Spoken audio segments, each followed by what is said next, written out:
यांच्या कानावर सर्व मागण्या घातलेल्या आहेत।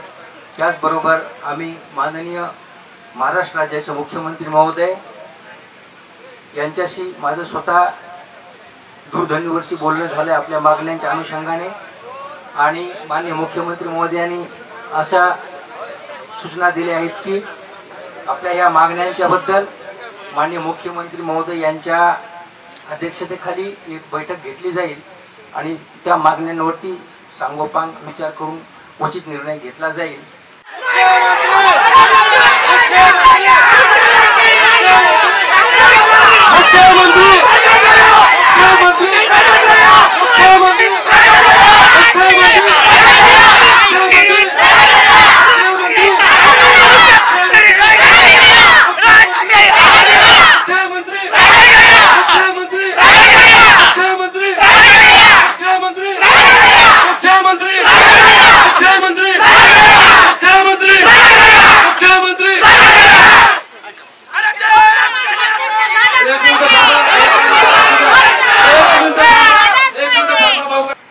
असताना फक्त आम्हाला अपेक्षा आहे का मुख्यमंत्र्याकडून एक फोन तरी झाला पाहिजे आणि तारीख निश्चित झाली पाहिजे।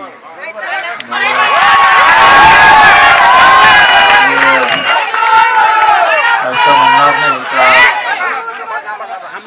का आमच्या मागण्या बैठकीच्या अगोदरच मान्य करा किंवा इकडे या। ते आम्ही मान सन्मान हा विषय आमच्यासाठी गौण आहे, पण महत्त्वाचं आहे का तारीख निश्चित होणे आणि किमान त्यावर मुख्यमंत्र्यांनी काही मागण्यावर तरी सकारात्मकता दाखवली पाहिजे। नाहीतर आम्ही इतके दिवस बिचारे सगळे दिव्यांग स्वतःचे पैसे खर्ची घालून, अर्थात मला सकाळी एक दिव्यांग भेटला तर तो बेडवर आहे, त्याचे दोन्ही पोरं, तर ते बेडशीट बदलायला किंवा त्याचे बाकी उपचार करायलाच त्याला महिन्याचे 2-3 हजार रुपये खर्च आला, त्याला 1500 देऊन आपण हे करतोय। हे मोठ्या आशेनं मोठ्या अपेक्षेनं इथं आलेले आहेत। तर हे अतिशय आम्ही दूरची जागा निवडली, छत्रपतीचा शक्ती म्हणून, त्याच्यावर आमची भक्ती म्हणून आम्ही निवडली। तरी हे सर्व तुम्ही जर यांचे चेहरे पाहिले तर अतिशय गरीब, स्वतः पैसे जमा करून इथं आलेले आहे, गेल्या 2 दिवसापासून इथं आहे। आणि अशा या लोकांसोबत विश्वासघात झाला नाही पाहिजे किंवा समाधानासाठी किंवा मान सन्मानासाठी हे आंदोलन नाही आहे। तर मला वाटतं कुठेतरी त्याला एक चांगल्या प्रकारचं काही मागण्यावरती की तुम्ही सकारात्मक आहे किंवा एवढे तरी सांगितलं पाहिजे आणि तारीख निश्चित सांगितली पाहिजे, म्हणजे त्याला आम्हाला बरं होईल। मुख्यमंत्र्याला बोलवायचं, मुख्यमंत्र्याला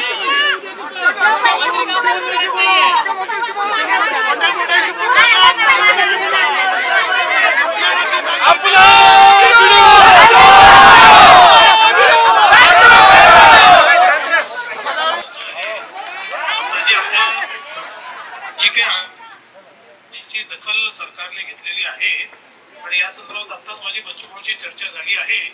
त्यामुळे एप्रिलच्या पहिल्या आठवड्यामध्ये याची एक आपण नीट मीटिंग करू आणि सगळे अधिकारी त्या ठिकाणी उपस्थित करू आणि जे काही निर्णय करायचे त्या बैठकीमध्ये आपण करू निर्णय। एप्रिलच्या पहिले 1-2 तारखेला घेतले तर फार चांगलं। हा शक्य तर मी 1-2 तारीखच करतो, पण पहिल्या हप्त्यात कुठल्या आधी करू। फक्त सकारात्मक घ्या, त्यांचा आशीर्वाद घ्या दिव्यांगाचा।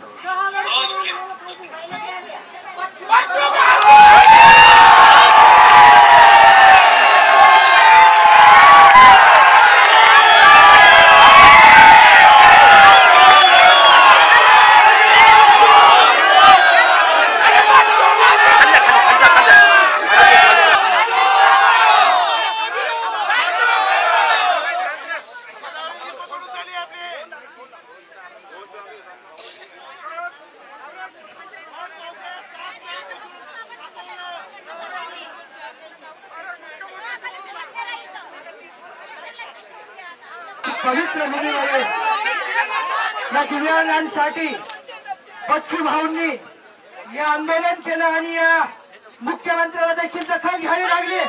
एक हात वर